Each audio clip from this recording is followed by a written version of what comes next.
திருப்தியற்ற மனோநிலையும் ராகுவும்.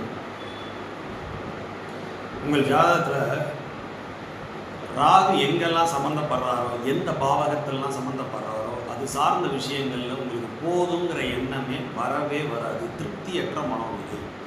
சரிங்களா? ஒரு உதாரணத்துக்கு லக்ன பாவத்திலேயோ இல்லை லக்னாதிபதியோ இல்லை 2ஆம் அதிபதியோ ராகுவோட தொடர்பில் இருக்கிறாங்க, ராகு சம்மந்தப்படுறாரு அப்படின்னா உங்களால், அதாவது 2னா சாப்பிடக்கூடியது வாய் இல்லைங்களா? ஸோ சாப்பாட்டு விஷயத்தில் உங்களை திருப்தி பண்ணவே முடியாது. உங்களை நீங்கள் சாட்டிஸ்ஃபை பண்ணிக்கவே மாட்டீங்க. எத்தனை ஹோட்டலில் சாப்பிட்டாலும் சரி, எத்தனை இதில் சாப்பிட்டாலும், எங்கே சாப்பிட்டாலும் நீங்கள் திருப்தி அடைய முடியாது. போதுங்கிற எண்ணமே வரவே வராது. இன்னும் இன்னும் இன்னும் அப்படிங்கிற மாதிரி உங்களுக்கு கொடுத்துக்கிட்டே இருப்பார். இது நான் ஒரு உதாரணத்துக்கு உணவு பாகத்தை நான் சொல்லியிருக்கேன். உங்கள் ஜாதகத்தில் அவர் எங்கே சம்மந்தப்படுறாரோ அது சார்ந்த விஷயங்களில் திருப்தியற்ற மனநிலை